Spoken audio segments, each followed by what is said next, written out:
श्री परमात्मने नमः। नमस्ते दोस्तों, भगवत गीता की इस यात्रा में आपका स्वागत है, अभिनंदन है। आज हम भगवत गीता के 18वें अध्याय में प्रवेश करेंगे।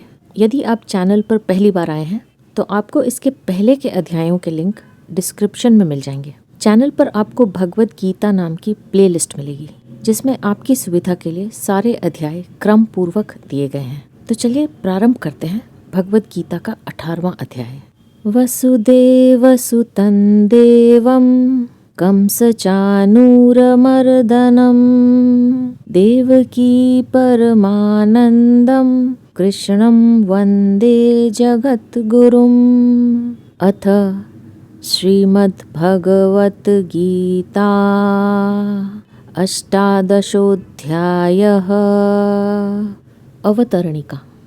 श्री भगवान ने दूसरे अध्याय के 39वें श्लोक में एषा ते भी हिता सांख्ये बुद्धिर योगे त्विमाम शृणु पदों से जिस सांख्य योग और कर्म योग की बात कही है, उसी को तीसरे अध्याय के तीसरे श्लोक में सांख्य निष्ठा और योग निष्ठा नाम से कहा है। दोनों निष्ठाओं के तत्व को अलग अलग रूप से ठीक जानने की इच्छा अर्जुन के मन में थी, परंतु जिस प्रकार भगवान को 7वें से 15वें अध्याय तक दैवी संपत्ति और आसुरी संपत्ति कहने का अवसर प्राप्त नहीं हुआ, उसी प्रकार अर्जुन को भी तीसरे से 17वें अध्याय तक उन दोनों निष्ठाओं के विषय में अपनी जिज्ञासा प्रकट करने का अवसर प्राप्त नहीं हुआ।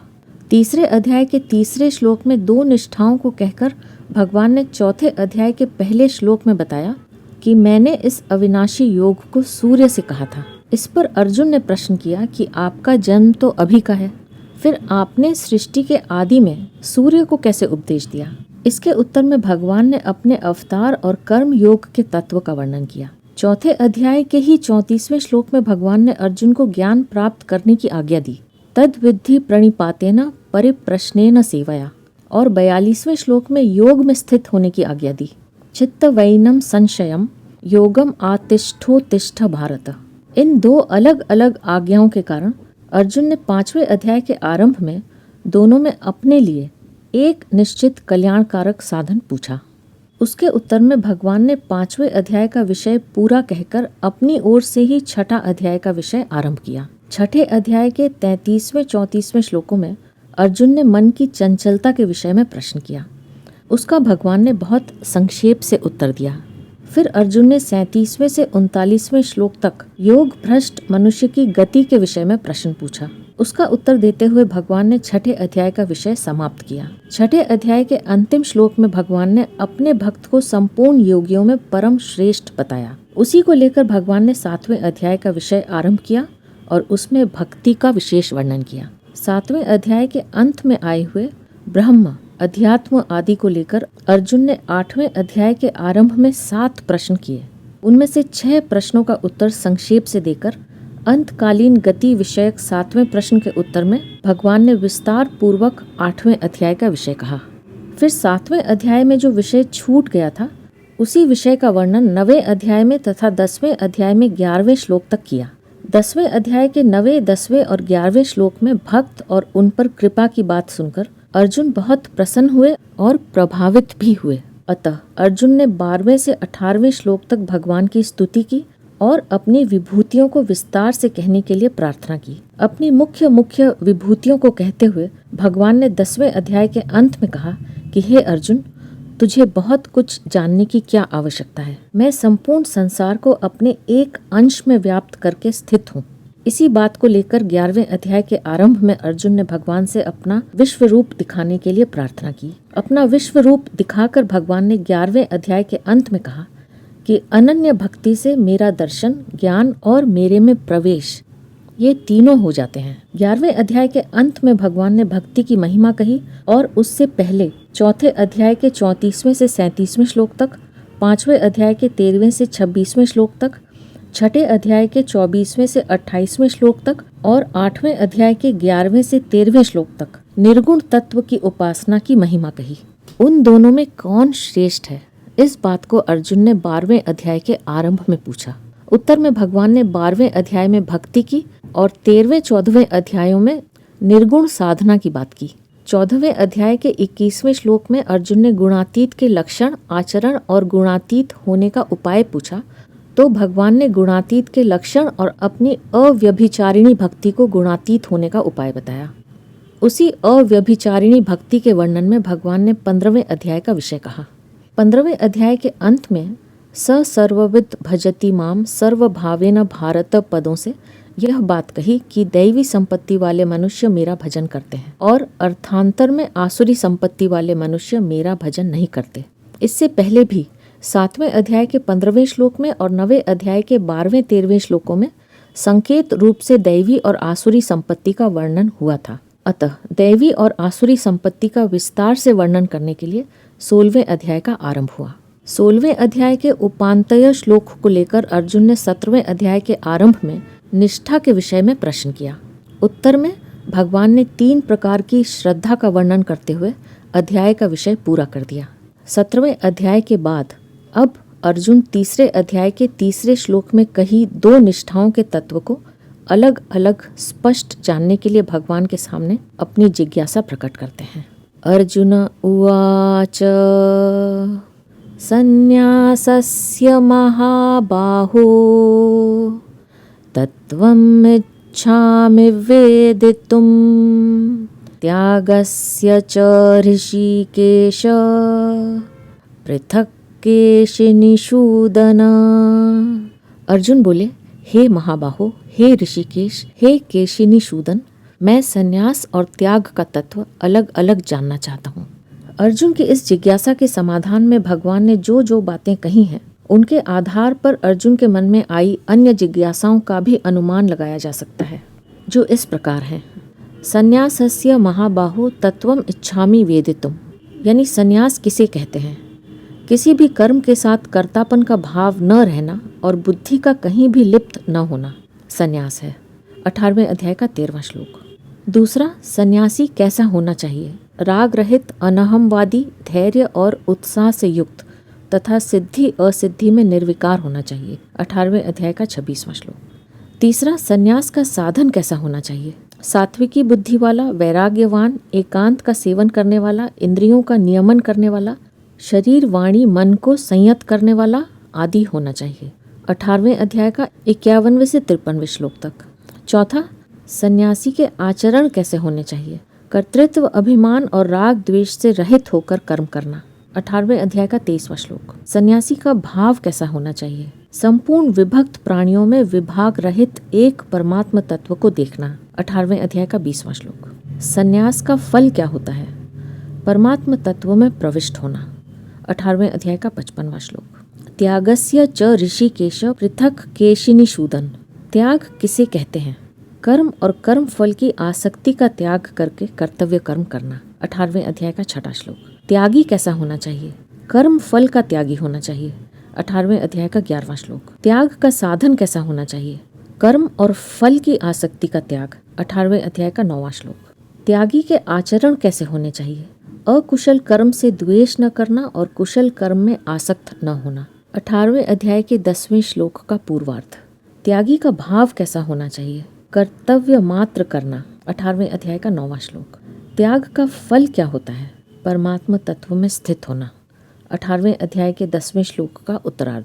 इस प्रकार अर्जुन के मन में आई अन्य जिज्ञासाओं का भी अनुमान लगाया जा सकता है। संन्यासस्य महाबाहो तत्वम इच्छामि वेदितुम त्यागस्य च ऋषिकेश पृथक केशिनिषूदन। यहाँ महाबाहो संबोधन सामर्थ्य का सूचक है। अर्जुन द्वारा इस संबोधन का प्रयोग करने का भाव यह है कि आप संपूर्ण विषयों को कहने में समर्थ हैं। अतः मेरी जिज्ञासा का समाधान आप इस प्रकार करें जिससे मैं विषय को सरलता से समझ सकूं। ऋषिकेश संबोधन अंतर्यामी का वाचक है। इसके प्रयोग में अर्जुन का भाव यह है कि मैं संन्यास और त्याग का तत्व जानना चाहता हूँ। अतः इस विषय में जो जो आवश्यक बातें हों उनको आप मेरे पूछे बिना भी कह दें। केशिनिषूदन संबोधन विघ्नों को दूर करने वाले का सूचक है। इसके प्रयोग में अर्जुन का भाव यह है कि जिस प्रकार आप अपने भक्तों के संपूर्ण विघ्नों को दूर कर देते हैं, उसी प्रकार मेरे भी संपूर्ण विघ्नों को अर्थात शंकाओं और संशयों को दूर कर दें। जिज्ञासा प्रायः 2 प्रकार से प्रकट की जाती है। एक अपने आचरण में लाने के लिए और दूसरा सिद्धांत को समझने के लिए। जो केवल पढ़ाई करने के लिए यानी सीखने के लिए सिद्धांत को समझते हैं, वे केवल पुस्तकों के विद्वान बन सकते हैं और नई पुस्तक भी बना सकते हैं, पर अपना कल्याण नहीं कर सकते। असत को असत जानने पर भी तब तक सत्य की प्राप्ति नहीं होती जब तक मनुष्य सत्य की प्राप्ति को ही अपने जीवन का सर्वोपरि लक्ष्य नहीं बना लेता। अपना कल्याण तो वे ही कर सकते हैं जो सिद्धांत को समझकर उसके अनुसार अपना जीवन बनाने के लिए तत्पर हो जाते हैं।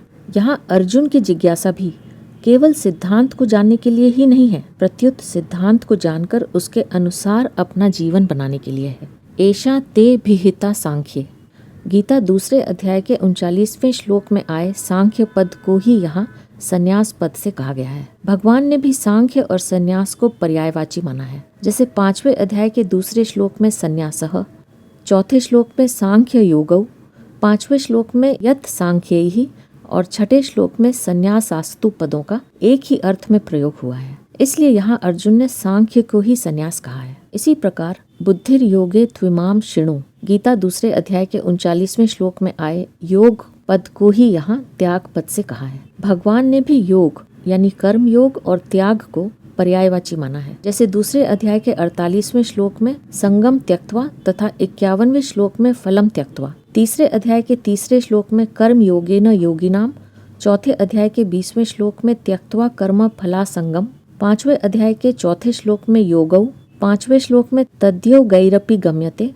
11वें श्लोक में संगम त्यक्त्वा तथा 12वें श्लोक में कर्म फलम त्यक्त्वा, 12वें अध्याय के 12वें श्लोक में त्यागात पदों का एक ही अर्थ में प्रयोग हुआ है। इसलिए यहाँ अर्जुन ने कर्म योग को ही त्याग कहा है। अच्छी तरह से रखने का नाम संन्यास है। सम्यक न्यासस् संन्यासः, तात्पर्य है कि प्रकृति की जो वस्तु सर्वथा प्रकृति में देने यानी छोड़ देने और विवेक द्वारा प्रकृति से अपना सर्वथा संबंध विच्छेद कर लेने का नाम संन्यास है। कर्म और फल की आसक्ति को छोड़ने का नाम त्याग है। 6ठे अध्याय के 4थे श्लोक में आया है कि जो कर्म और फल में आसक्त नहीं होता वह योगारूढ़ हो जाता है। यहाँ परिशिष्ट भाव यह है कि कर्म योग और ज्ञान योग के विषय में अर्जुन ने तीसरे अध्याय के आरंभ में भगवान को उलाहना दिया है।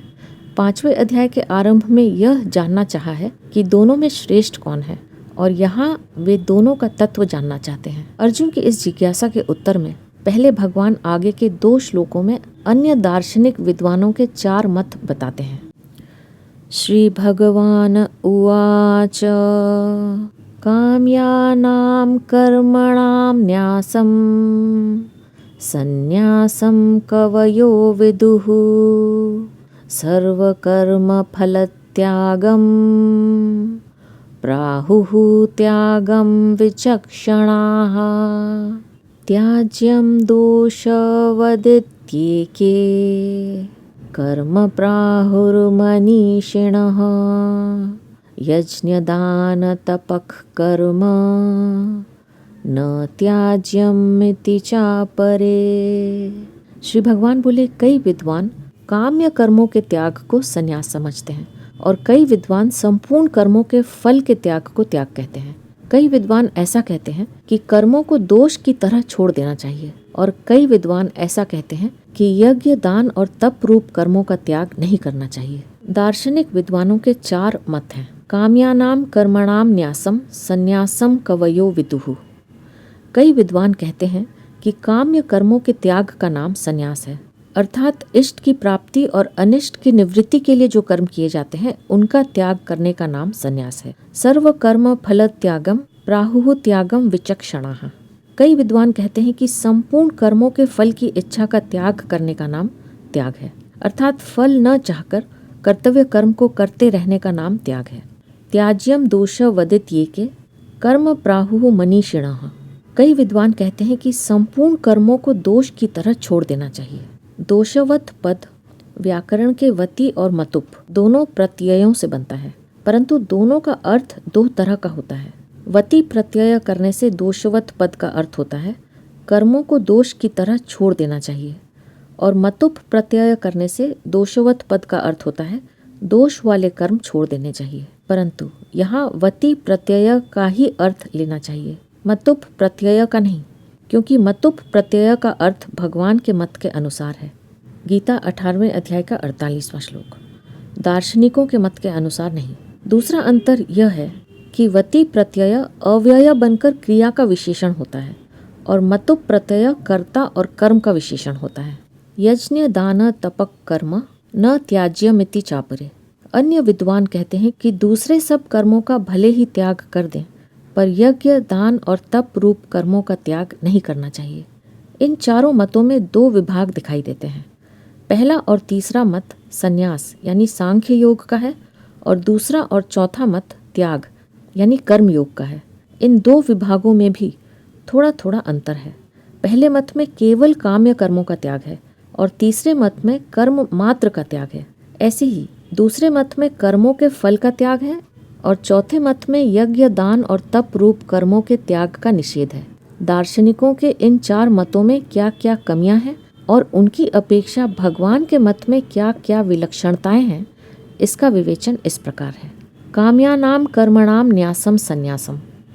संन्यास के इस पहले मत में केवल काम्य कर्मों का त्याग बताया गया है, परंतु इसके अलावा भी नित्य नैमित्तिक आदि आवश्यक कर्तव्य कर्म बाकी रह जाते हैं। कर्म 5 प्रकार के होते हैं: नित्य कर्म, नैमित्तिक कर्म, काम्य कर्म, प्रायश्चित कर्म और आवश्यक कर्तव्य कर्म। शास्त्र की आज्ञा के अनुसार प्रतिदिन जो आवश्यक दैनिक कर्म किए जाते हैं उनको नित्य कर्म कहते हैं, जैसे संध्या, गायत्री आदि। देश काल परिस्थिति आदि किसी निमित्त को लेकर जो कर्म किए जाते हैं उनको नैमित्तिक कर्म कहते हैं।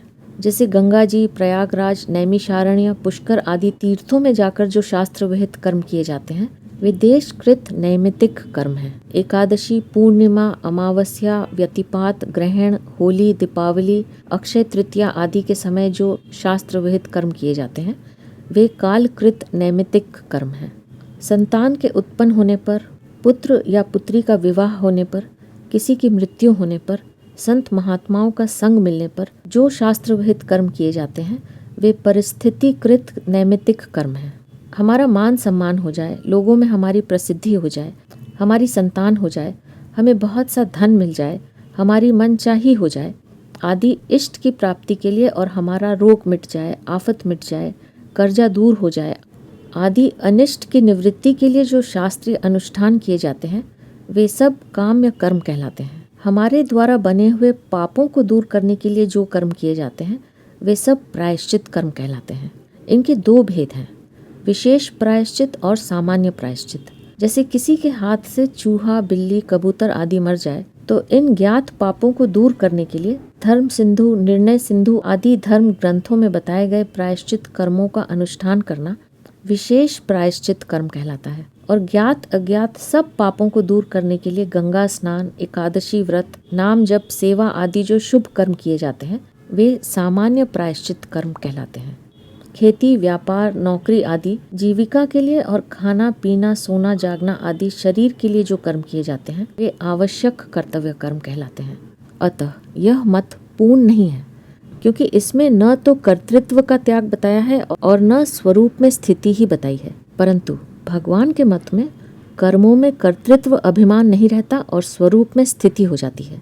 जैसे इसी अध्याय के 17वें श्लोक में, जिसमें अहम कृत भाव नहीं है और जिसकी बुद्धि कर्म फल में लिप्त नहीं होती, ऐसा कहकर कर्तृत्व अभिमान का त्याग बताया है। और अगर वह संपूर्ण प्राणियों को मार दे तो भी न मारता है न बंधता है, ऐसा कहकर स्वरूप में स्थिति बताई है। त्याज्यम दोष वदित ये के।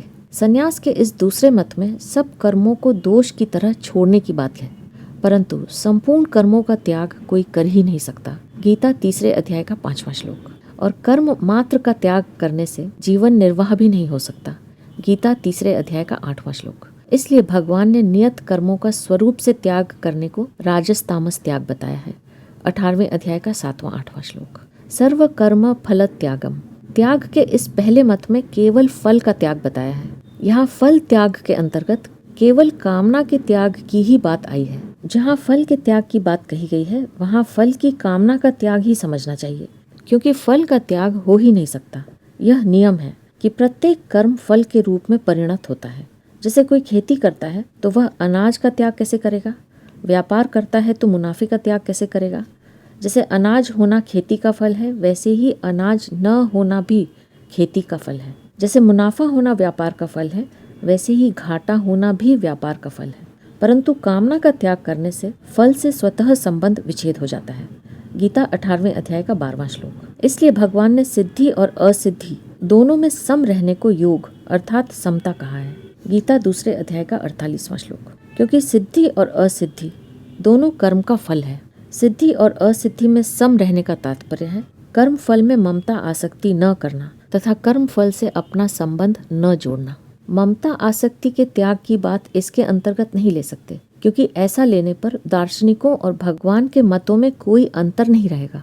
भगवान के मत में कर्म की आसक्ति और फल की आसक्ति दोनों के ही त्याग की बात आई है। संगम त्यक्त्वा फलानि च। गीता 18वें अध्याय का 6वां श्लोक। यज्ञ दान तप कर्म न त्याज्यम। त्याग अर्थात कर्म योग के इस दूसरे मत में यज्ञ दान और तप रूप कर्मों का त्याग न करने की बात है, परंतु इन तीनों के अलावा वर्ण आश्रम परिस्थिति आदि को लेकर जितने कर्म आते हैं उनको करने अथवा न करने के विषय में कुछ नहीं कहा गया है। यह इसमें अधूरापन है। भगवान के मत में इन कर्मों का केवल त्याग ही नहीं करना चाहिए, प्रत्युत इनको न करते हों तो अवश्य करना चाहिए और इनके अतिरिक्त तीर्थ व्रत आदि कर्मों को भी फल और आसक्ति का त्याग करके करना चाहिए। 18वें अध्याय का 5वां 6वां श्लोक। पीछे के 2 श्लोकों में दार्शनिक विद्वानों के 4 मत बताने के बाद अब भगवान आगे के 3 श्लोकों में पहले त्याग के विषय में अपना मत बताते हैं। निश्चयं शृणु मे तत्र त्यागे भरत सत्तम त्यागो हि पुरुष व्याघ्र त्रिविधः संप्रकीर्तितः।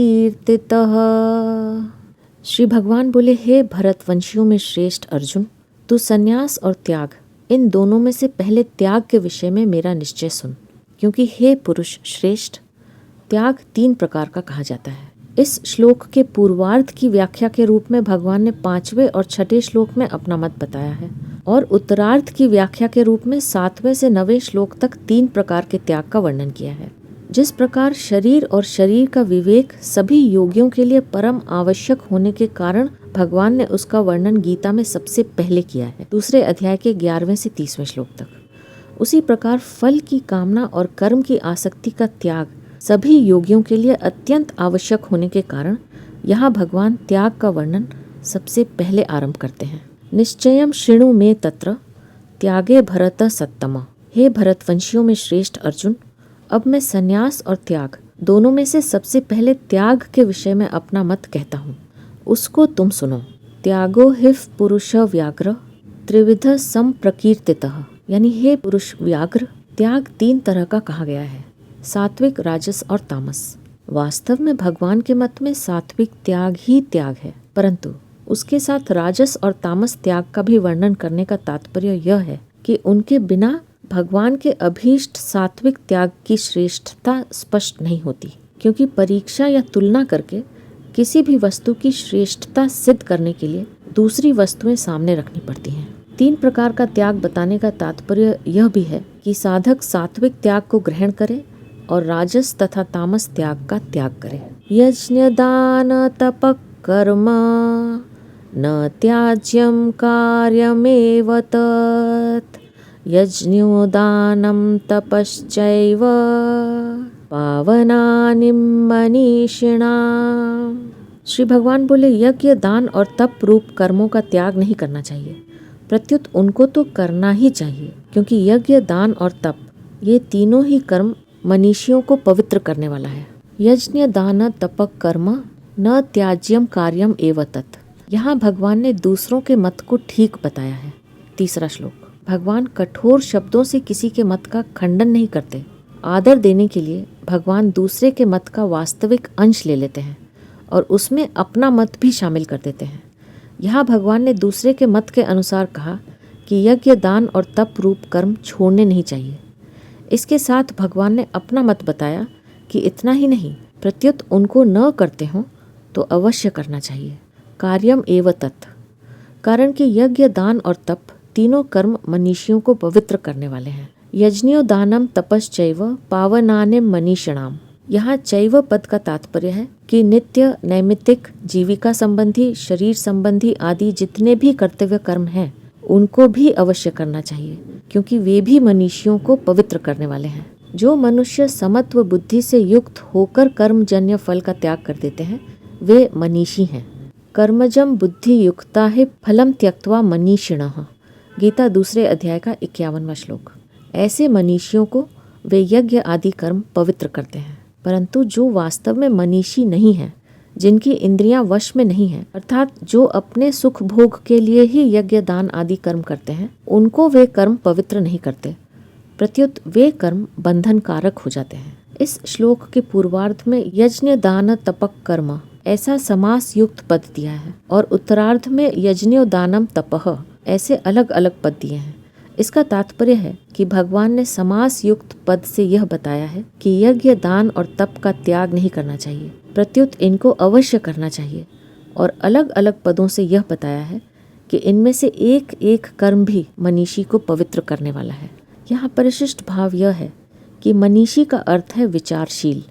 जो कर्म अपनी कोई कामना न रखकर दूसरों के हित के लिए किए जाते हैं वे कर्म पवित्र करने वाले हो जाते हैं, अर्थात दुर्गुण दुराचार पाप आदि मल को दूर करके महान आनंद देने वाले हो जाते हैं। परंतु वे ही कर्म अगर अपनी कामना रखकर और दूसरों का अहित करने के लिए किए जाएं तो वे अपवित्र करने वाले अर्थात लोक परलोक दोनों में महान दुख देने वाले हो जाते हैं। एतान्यपित्तु कर्माणि संगम त्यक्त्वा फलानि च कर्तव्यानीति मे पार्थ निश्चितं मतमुत्तमम्।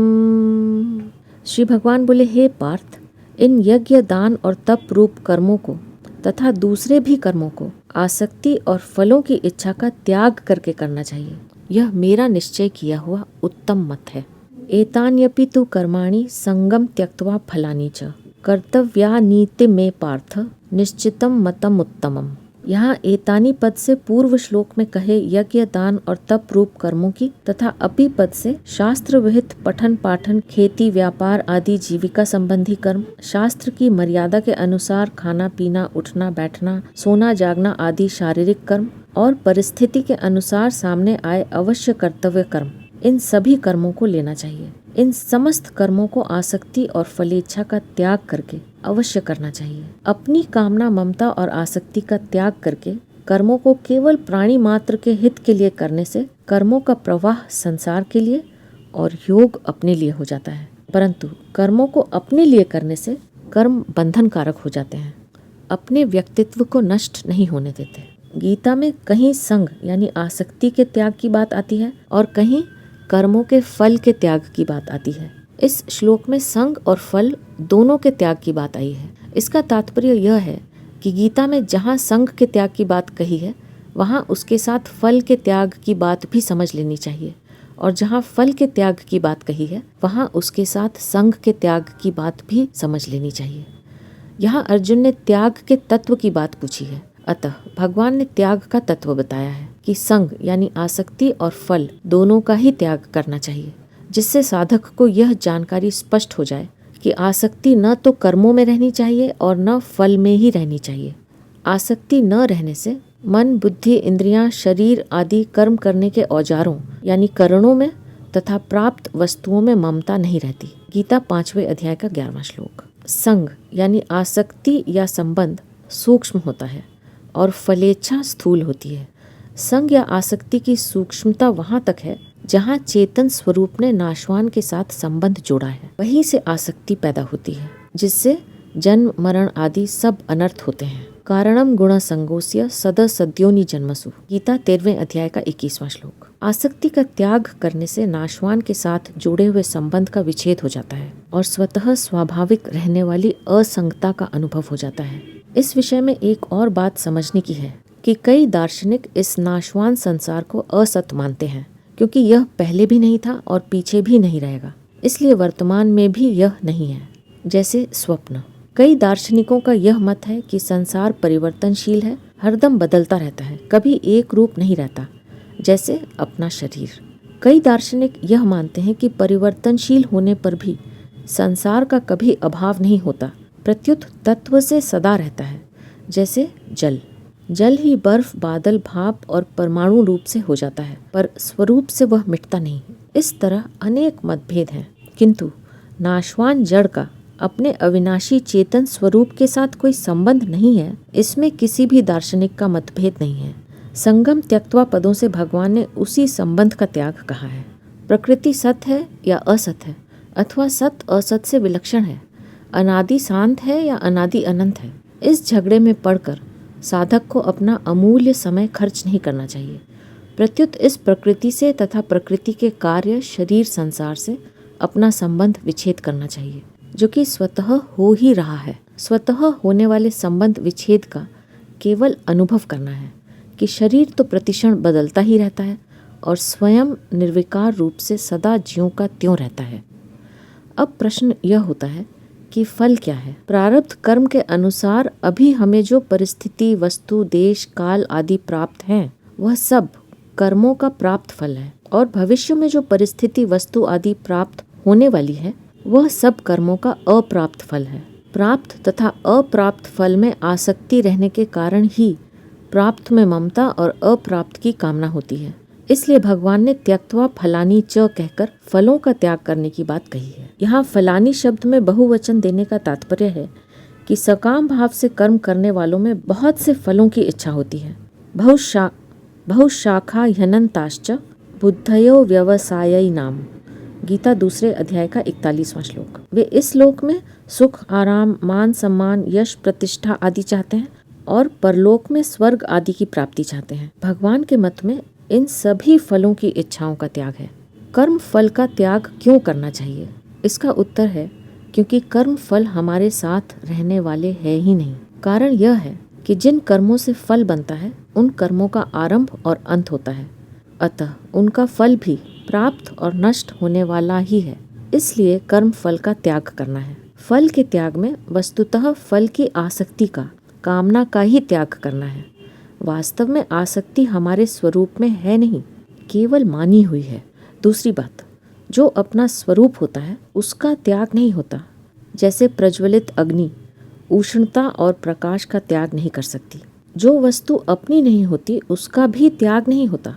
जैसे संसार में अनेक वस्तुएं पड़ी हैं, परंतु उनका हम त्याग करें ऐसा कहना भी नहीं बनता, क्योंकि वे वस्तुएं हमारी हैं ही नहीं। इसलिए त्याग उसी का होता है जो वास्तव में अपना नहीं है, पर जिसको अपना मान लिया है। ऐसे ही प्रकृति और प्रकृति के कार्य, शरीर आदि हमारे नहीं हैं, फिर भी उनको हम अपना मानते हैं। तो इस अपनेपन की मान्यता का ही त्याग करना है। मनुष्य के सामने कर्तव्य रूप से जो कर्म आ जाए उसको फल और आसक्ति का त्याग करके सावधानी के साथ तत्परता पूर्वक करना चाहिए। कर्तव्यानि, कर्म योग में विधि निषेध को लेकर अमुक काम करना है और अमुक काम नहीं करना है, ऐसा विचार तो करना ही है, परंतु अमुक काम बड़ा है और अमुक काम छोटा है, ऐसा विचार नहीं करना है। कारण कि जहाँ कर्म और उसके फल से अपना कोई संबंध ही नहीं है, वहाँ यह कर्म बड़ा है, यह कर्म छोटा है, इस कर्म का फल बड़ा है, इस कर्म का फल छोटा है, ऐसा विचार हो ही नहीं सकता। कर्म का बड़ा या छोटा होना फल की इच्छा के कारण ही दिखता है, जबकि कर्म योग में फलेच्छा का त्याग होता है। कर्म करना राग पूर्ति के लिए भी होता है और राग निवृत्ति के लिए भी। कर्म योगी राग निवृत्ति के लिए अर्थात करने का राग मिटाने के लिए ही संपूर्ण कर्तव्य कर्म करता है। आरुरोक्षोर मुनेर योगम कर्म कारणम उच्यते, गीता 6 अध्याय का 3 श्लोक। न कर्मणा मनारंभान नैष्कर्म्यम पुरुषोष्णुते, गीता 3 अध्याय का 4 श्लोक। अपने लिए कर्म करने से करने का राग बढ़ता है, इसलिए कर्म योगी कोई भी कर्म अपने लिए नहीं करता, प्रत्युत केवल दूसरों के हित के लिए ही करता है। उसके स्थूल शरीर में होने वाली क्रिया, सूक्ष्म शरीर में होने वाला परहित चिंतन तथा कारण शरीर में होने वाली स्थिरता, तीनों ही दूसरों के हित के लिए होती है, अपने लिए नहीं। इसलिए उसका करने का राग सुगमता से मिट जाता है। परमात्म तत्व की प्राप्ति में संसार का राग ही बाधक है। अतः राग मिटने पर कर्म योगी को परमात्म तत्व की प्राप्ति अपने आप हो जाती है। गीता 4 अध्याय का 38वां श्लोक। कर्तव्य शब्द का अर्थ होता है जिसको हम कर सकते हैं तथा जिसको अवश्य करना चाहिए और जिसको करने से उद्देश्य की सिद्धि अवश्य होती है। उद्देश्य वही कहलाता है जो नित्य सिद्ध और अनुत्पन्न है, अर्थात जो अनादि है और जिसका कभी विनाश नहीं होता। उस उद्देश्य की सिद्धि मनुष्य जन्म में ही होती है और उसकी सिद्धि के लिए ही मनुष्य शरीर मिला है, न कि कर्मजन्य परिस्थिति रूप सुख दुख भोगने के लिए। कर्मजन्य परिस्थिति वह होती है जो उत्पन्न और नष्ट होती है। वह परिस्थिति तो मनुष्य के अलावा पशु पक्षी कीट पतंग वृक्ष लता नारकीय स्वर्गीय आदि योनियों के प्राणियों को भी मिलती है, जहाँ कर्तव्य का कोई प्रश्न ही नहीं है और जहाँ उद्देश्य की पूर्ति का अधिकार भी नहीं है। भगवान के द्वारा अपने मत को निश्चितम कहने का तात्पर्य है कि इस मत में संदेह की कोई गुंजाइश नहीं है। यह मत अटल है, अर्थात यह किंचित मात्र भी इधर उधर नहीं हो सकता। और उत्तमम कहने का तात्पर्य है कि इस मत में शास्त्रीय दृष्टि से कोई कमी नहीं है, प्रत्युत यह पूर्णता को प्राप्त कराने वाला है। यहाँ परिशिष्ट भाव यह है कि इस श्लोक में कर्म आसक्ति और फल आसक्ति दोनों के त्याग की बात आई है। कर्म आसक्ति और फल आसक्ति ही खास बंधन है, जिससे छूटने पर ही मनुष्य योगारूढ़ होता है। यदा हिनेन्द्रियार्थेषु न कर्म स्वनुषज्जते, गीता 6 अध्याय का 4था श्लोक। शुभ कर्म भी निष्काम भाव से होने से ही कल्याण करने वाले होते हैं। अगर निष्काम भाव न हो तो शुभ कर्म भी बंधन कारक होते हैं। आ ब्रह्म भुवना लोकाः पुनरावर्ति नोर्जुना, गीता 8वें अध्याय का 16वां श्लोक। इसी अध्याय के 4थे श्लोक में भगवान ने 3 प्रकार के त्याग की बात कही थी। अब आगे के 3 श्लोकों में उसी त्रिविध त्याग का वर्णन करते हैं। नियतस्य तु संन्यासः कर्मणो नोपपद्यते, मोहात्तस्य परित्यागः तामसः परिकीर्तितः। श्री भगवान बोले, नियत कर्म का तो त्याग करना उचित नहीं है, उसका मोह पूर्वक त्याग करना तामस कहा जाता है। 3 तरह के त्याग का वर्णन भगवान इसलिए करते हैं क्योंकि अर्जुन कर्मों का स्वरूप से त्याग करना चाहते थे। श्रेयो भोक्तुम भैक्ष्यम पीह लोके, गीता 2 अध्याय का 5वां श्लोक। अतः त्रिविध त्याग बताकर अर्जुन को चेत कराना था और आगे के लिए मनुष्य मात्र को यह बताना था कि नियत कर्मों का स्वरूप से त्याग करना भगवान को मान्य नहीं है, अभीष्ट नहीं है। भगवान तो सात्विक त्याग को ही वास्तव में त्याग मानते हैं। सात्विक त्याग से संसार के संबंध का सर्वथा विच्छेद हो जाता है। दूसरी बात, 17वें अध्याय में भी भगवान गुणों के अनुसार श्रद्धा आहार आदि के 3 भेद कहकर आए हैं। इसलिए यहाँ भी अर्जुन द्वारा त्याग का तत्व पूछने पर भगवान ने त्याग के 3 भेद कहे हैं। नियतस्य तु संन्यासः कर्मणो नोपपद्यते। पूर्व श्लोक में भगवान ने त्याग के विषय में अपना जो निश्चित उत्तम मत बताया है, उससे यह तामस त्याग बिल्कुल ही विपरीत है और सर्वथा निकृष्ट है, यह बताने के लिए यहाँ तू पद आया है। नियत कर्मों का त्याग करना कभी भी उचित नहीं है, क्योंकि वे तो आवश्यक कर्तव्य कर्म हैं। बलि वैश्वदेव आदि यज्ञ करना, कोई अतिथि आ जाए तो गृहस्थ धर्म के अनुसार उसको अन्न जल आदि देना, विशेष पर्व में या श्राद्ध तर्पण के दिन ब्राह्मणों को भोजन कराना और दक्षिणा देना, अपने वर्ण आश्रम के अनुसार प्रातः और सायंकाल में संध्या करना आदि कर्मों को न मानना और न करना ही नियत कर्मों का त्याग है। मोहा तस्य परित्यागः तामसः परिकीर्तितः। ऐसे नियत कर्मों को मूर्ता से अर्थात बिना विवेक विचार के छोड़ देना तामस त्याग कहा जाता है। सत्संग सभा समिति आदि में जाना आवश्यक था, पर आलस्य में पड़े रहे, आराम करने लगे अथवा सो गए। घर में माता पिता बीमार हैं, उनके लिए वैद्य को बुलाने या औषधि लाने जा रहे थे। रास्ते में कहीं पर लोग ताश चौपड़ आदि खेल रहे थे, उनको देखकर खुद भी खेल में लग गए और वैद्य को बुलाना या औषधि लाना भूल गए। कोर्ट में मुकदमा चल रहा है, उसमें हाजिर होने के समय हंसी दिल लगी खेल तमाशा आदि में लग गए और समय बीत गया। शरीर के लिए शौच स्नान आदि जो आवश्यक कर्तव्य है, उसको आलस्य और प्रमाद के कारण छोड़ दिया। यह सब तामस त्याग के उदाहरण हैं। विहित कर्म और नियत कर्म में क्या अंतर है? शास्त्रों ने जिन कर्मों को करने की आज्ञा दी है, वे सभी विहित कर्म कहलाते हैं। उन संपूर्ण विहित कर्मों का पालन एक व्यक्ति कर ही नहीं सकता, क्योंकि शास्त्रों में संपूर्ण वारों तथा तिथियों के व्रत का विधान आता है। यदि एक ही मनुष्य सब वारों में या सब तिथियों में व्रत करेगा, तो फिर वह भोजन कब करेगा? इससे यह सिद्ध हुआ कि मनुष्य के लिए सभी विहित कर्म लागू नहीं होते, परंतु उन विहित कर्मों में भी वर्ण आश्रम और परिस्थिति के अनुसार जिसके लिए जो कर्तव्य आवश्यक होता है, उसके लिए वह नियत कर्म कहलाता है। जैसे ब्राह्मण, क्षत्रिय, वैश्य और शूद्र। चारों वर्णों में जिस जिस वर्ण के लिए जीविका या शरीर निर्वाह संबंधी जितने भी नियम हैं, उस वर्ण के लिए वे सभी नियत कर्म हैं। नित्य कर्मों का मोह पूर्वक त्याग करने से वह त्याग तामस हो जाता है तथा सुख और आराम के लिए त्याग करने से वह त्याग राजस हो जाता है। सुखेच्छा, फलेच्छा तथा आसक्ति का त्याग करके नियत कर्म को करने से वह त्याग सात्विक हो जाता है। तात्पर्य यह है कि मोह में उलझ जाना तामस मनुष्य का स्वभाव है, सुख आराम में उलझ जाना राजस मनुष्य का स्वभाव है, और दोनों से रहित होकर सावधानी पूर्वक निष्काम भाव से कर्तव्य कर्म करना सात्विक मनुष्य का स्वभाव है। इस सात्विक स्वभाव अथवा सात्विक त्याग से ही कर्म और कर्म फल से संबंध विच्छेद होता है, राजस और तामस त्याग से नहीं, क्योंकि राजस और तामस त्याग वास्तव में त्याग है ही नहीं। लोग सामान्य रीति से स्वरूप से कर्मों को छोड़ देने को ही त्याग मानते हैं, क्योंकि उन्हें प्रत्यक्ष में वही त्याग दिखता है। कौन व्यक्ति कौन सा काम किस भाव से कर रहा है इसका उन्हें पता नहीं लगता, परंतु भगवान भीतर की कामना, ममता, आसक्ति के त्याग को ही त्याग मानते हैं, क्योंकि ये ही जन्म मरण के कारण है।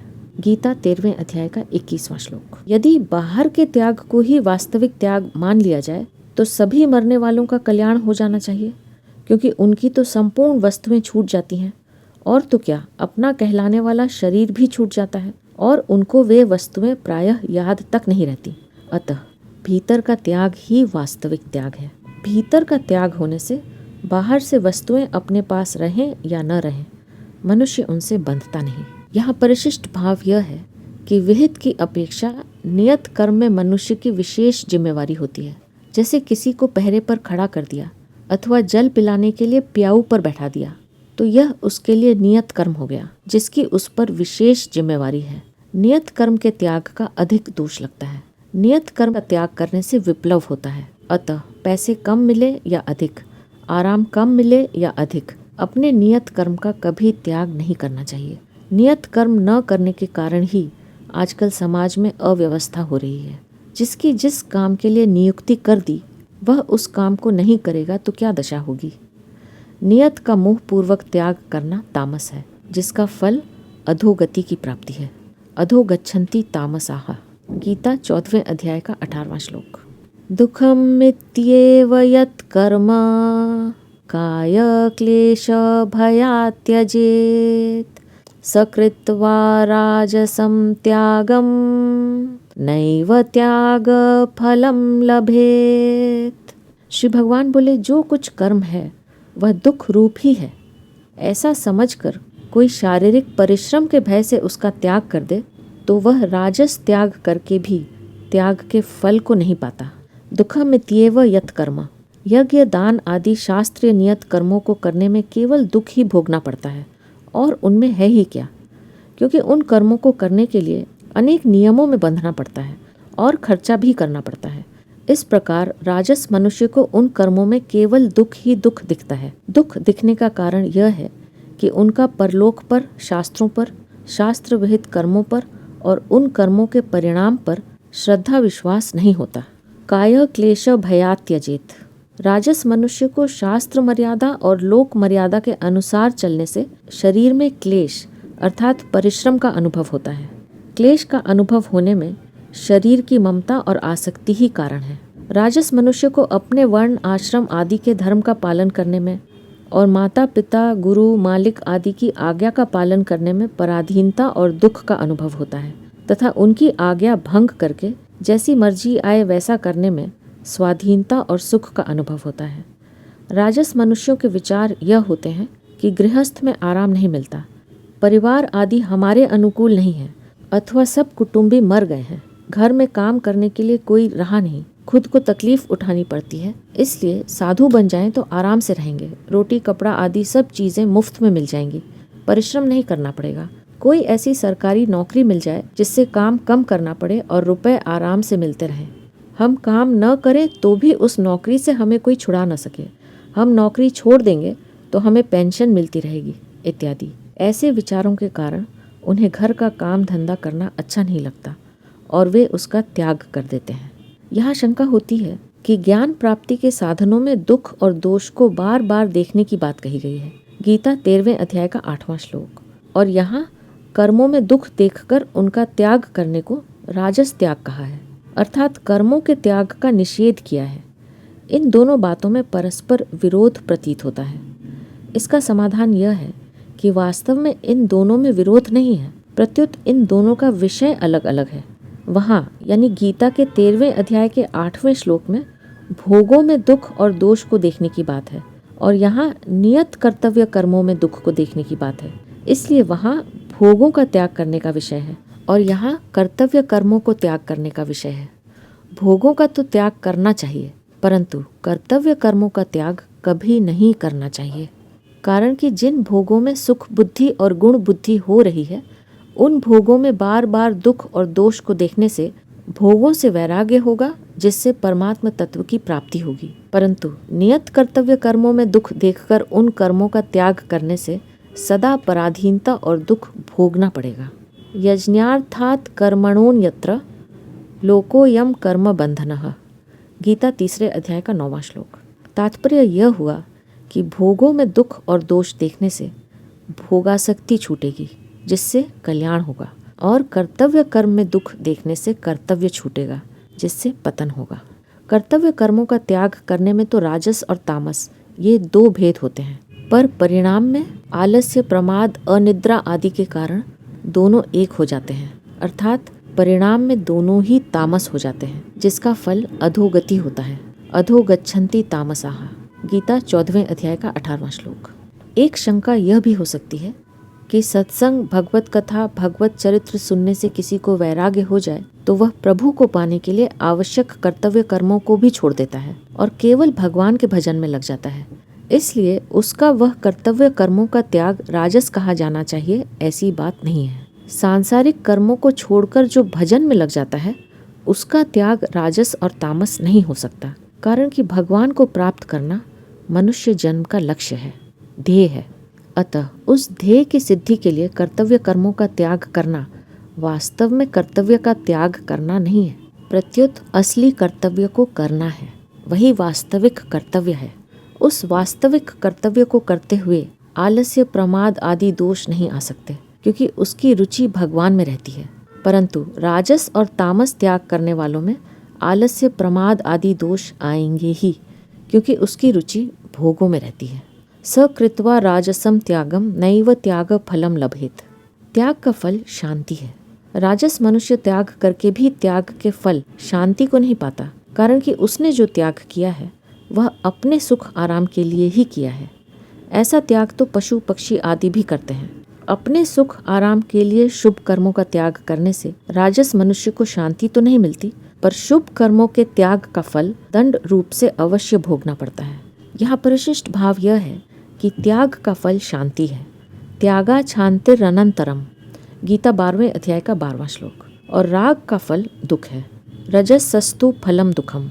गीता 14वें अध्याय का 16वां श्लोक। राजस मनुष्य को त्याग का फल शांति तो नहीं मिलती, पर राग का फल दुख तो मिलता ही है। कार्यमित्येव यत् कर्म नियतं क्रियतेऽर्जुन संग त्यक्त्वा फलं चैव स त्यागः सात्विको मतः। श्री भगवान बोले, हे अर्जुन, केवल कर्तव्य मात्र करना है, ऐसा समझकर जो नियत कर्म आसक्ति और फलेच्छा का त्याग करके किया जाता है, वही सात्विक त्याग माना गया है। कार्यम इत्येव यत् कर्म नियतम क्रियतेऽर्जुन। यहाँ कार्यम पद के साथ इति और एव ये दो अव्यय लगाने से यह अर्थ निकलता है कि केवल कर्तव्य मात्र करना है। इसको करने में कोई फलासक्ति नहीं, कोई स्वार्थ नहीं और कोई क्रियाजन्य सुख भोग भी नहीं। इस प्रकार कर्तव्य मात्र करने से कर्ता का उस कर्म से संबंध विच्छेद हो जाता है। ऐसा होने से वह कर्म बंधन कारक नहीं होता, अर्थात संसार के साथ संबंध नहीं जुड़ता। कर्म तथा उसके फल में आसक्त होने से ही बंधन होता है। फले सक्तो निबध्यते। गीता 5वें अध्याय का 12वां श्लोक। शास्त्र विहित कर्मों में भी देश, काल, वर्ण, आश्रम, परिस्थिति के अनुसार जिस जिस कर्म में जिस जिसकी नियुक्ति की जाती है, वे सब नियत कर्म कहलाते हैं। जैसे साधु को ऐसा करना चाहिए, गृहस्थ को ऐसा करना चाहिए, ब्राह्मण को अमुक कार्य करना चाहिए, क्षत्रिय को अमुक कार्य करना चाहिए इत्यादि।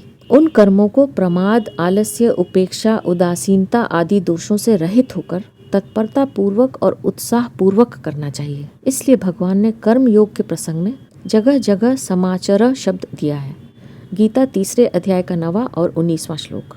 संगम त्यक्त्वा फलम चैव। संग के त्याग का तात्पर्य है कि कर्म करने के औजार यानी साधन आदि में आसक्ति, प्रियता, ममता आदि न हो, और फल के त्याग का तात्पर्य है कि कर्म के परिणाम के साथ संबंध न हो, अर्थात फल की इच्छा न हो।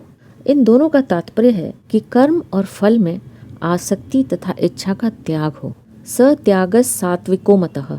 गीता भर में जहाँ कहीं 7वें अध्याय के 12वें, 14वें अध्याय के 5वें से 18वें और 22वें, 17वें अध्याय के 1, 2, 8वें से 10वें, 11वें से 13वें, 17वें से 22वें और 18वें अध्याय के 20वें से 28वें, 30वें से 35वें तथा 37वें से 39वें श्लोक में गुणों का वर्णन हुआ है। वहाँ सत्व, रज और तम यही क्रम रखा गया है। केवल यही 18वें अध्याय के 7वें से 9वें श्लोक में व्यतिक्रम हुआ है, अर्थात तम, रज और सत्व ऐसा क्रम रखा गया है। यदि 6ठे श्लोक के बाद ही 7वें श्लोक में सात्विक त्याग का वर्णन करते तो भगवान के निश्चित मत में और सात्विक त्याग में पुनरुक्ति का दोष आ जाता। दूसरा कारण है, किसी वस्तु की उत्तमता तभी सिद्ध होती है जब उसके पहले अनुत्तम वस्तु का वर्णन किया जाए। इसलिए भगवान सात्विक त्याग की उत्तमता सिद्ध करने के लिए पहले अनुत्तम तामस और राजस त्याग का वर्णन करते हैं। तीसरा कारण है कि आगे 10वें से 12वें श्लोक तक सात्विक त्यागी का वर्णन हुआ है। यदि सात्विक त्याग का वर्णन सात्विक त्यागी के पास 9वें श्लोक में न देते तो तामस त्याग के पास होने से सात्विक त्यागी का संबंध न जुड़ता। कर्म और फल में आसक्ति तथा कामना का त्याग करके कर्तव्य मात्र समझकर कर्म करने से वह त्याग सात्विक हो जाता है। राजस त्याग में काय क्लेश के भय से और तामस त्याग में मोह पूर्वक कर्मों का स्वरूप से त्याग किया जाता है, परंतु सात्विक त्याग में कर्मों का स्वरूप से त्याग नहीं किया जाता, प्रत्युत कर्मों को सावधानी एवं तत्परता से विधि पूर्वक निष्काम भाव से किया जाता है। सात्विक त्याग से कर्म और कर्म फल रूप शरीर संसार से संबंध विच्छेद हो जाता है। राजस और तामस त्याग में कर्मों का स्वरूप से त्याग करने से केवल बाहर से कर्मों से संबंध विच्छेद दिखता है, परंतु वास्तव में भीतर से संबंध विच्छेद नहीं होता। इसका कारण यह है कि शरीर के कष्ट के भय से कर्मों का त्याग करने से कर्म तो छूट जाते हैं, पर अपने सुख और आराम के साथ संबंध जुड़ा ही रहता है। ऐसे ही मोह पूर्वक कर्मों का त्याग करने से कर्म तो छूट जाते हैं, पर मोह के साथ संबंध जुड़ा रहता है। तात्पर्य यह हुआ कि कर्मों का स्वरूप से त्याग करने पर बंधन होता है और कर्मों को तत्परता से विधि पूर्वक करने पर मुक्ति यानी संबंध विच्छेद होता है। यहाँ परिशिष्ट भाव यह है कि तमोगुण में मूढ़ता बेसमझी है और रजोगुण में स्वार्थ बुद्धि है, पर सत्व गुण में न मूढ़ता है न स्वार्थ बुद्धि है, प्रत्युत संबंध विच्छेद है।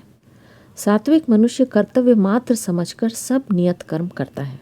एक मार्मिक बात है कि कर्तव्य मात्र समझकर जो भी कर्म किया जाता है उससे संबंध विच्छेद हो जाता है। लौकिक साधन यानी कर्म योग और ज्ञान योग में शरीर संसार से संबंध विच्छेद मुख्य है। इसलिए साधक को प्रत्येक कर्म कर्तव्य मात्र समझकर करना चाहिए। स्वरूप से कर्मों का त्याग करने से तो बंधन होता है, पर संबंध न जोड़कर कर्तव्य मात्र समझकर कर्म करने से मुक्ति होती है। अलौकिक साधन यानी भक्ति योग में भगवान से संबंध जोड़ना मुख्य है। इसलिए भक्त को जप, ध्यान, कीर्तन आदि कर्तव्य समझकर नहीं करने चाहिए, प्रत्युत अपने प्रियतम का काम यानी सेवा पूजन समझकर उनकी प्रसन्नता के लिए प्रेम पूर्वक करने चाहिए। भगवान की हर एक वस्तु प्रिय लगनी चाहिए। भगवान का नाम, भगवान का रूप आदि सब प्रिय लगना चाहिए। भगवान का काम करने में आनंद आना चाहिए। जैसे दवा कर्तव्य समझकर ली जाती है, पर भोजन कर्तव्य समझकर नहीं किया जाता, प्रत्युत अपनी भूख मिटाने के लिए किया जाता है।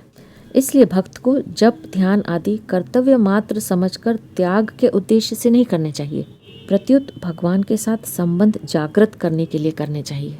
अगर वह जप, ध्यान आदि भी कर्तव्य समझकर करेगा तो भगवत संबंध जागृत नहीं होगा, प्रेम का उदय नहीं होगा।